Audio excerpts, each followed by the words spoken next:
Hey there! Struggling with a malfunctioning Fire TV stick and looking for a solution? Today we're diving into how to fix Fire TV stick using a laptop. Whether it's a pesky software glitch or an unexpected hardware hiccup, we've got you covered with easy-to-follow steps to get your Fire TV stick back on track. In this guide, we'll explore how your laptop can become a handy tool in troubleshooting and fixing common issues with your Fire TV stick. So grab your devices and let's get started. Step 1. Diagnose the problem. Before you can fix your Fire TV stick using a laptop, it's crucial to identify the root of the problem. Common issues might include connectivity problems, software bugs, or even physical damage to the device. First, make sure your Fire TV stick is securely connected to your TV and powered properly. Check the HDMI connection and test if the power adapter is functioning. Once you've confirmed these basics, turn on your Fire TV stick and note any error messages or unusual behavior. Step 2. Connect your Fire TV stick to the laptop. To fix your Fire TV stick using a laptop, you'll need to connect the two devices. This can be done using an HDMI capture card.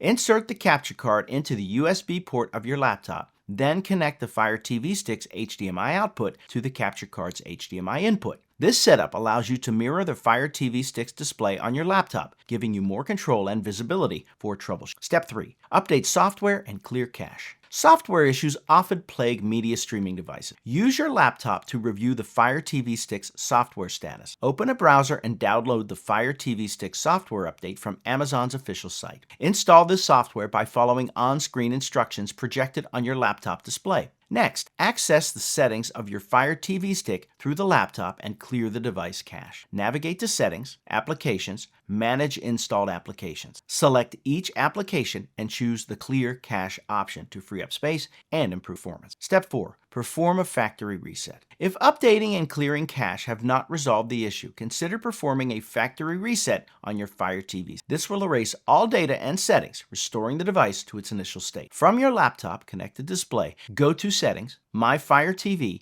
Reset to Factory Default. Confirm your choice and wait for the reset to complete. Once this is done, you'll need to set up your Fire TV stick from scratch using your Amazon account. Step 5. Reinstall apps and test performance. After resetting, it's time to reinstall your favorite apps. Use your laptop to navigate the Fire TV stick's interface easily. Sign into your apps and test each one to confirm they're functioning smoothly. Watch for any signs of lag or error messages that might suggest deeper issues needing attention. And there you have it. Your comprehensive guide on how to fix Fire TV stick using a laptop. Whether it's updating software, clearing cache, or performing a factory reset, these steps can help restore your device's performance. Remember to diagnose the problem thoroughly. Follow each step carefully to avoid losing data or worsening the issue. Fixing your Fire TV stick doesn't have to be a daunting task. With the right tools and steps, you can easily resolve most common issues and get back to streaming your favorite content. May your viewing experience be uninterrupted and enjoyable.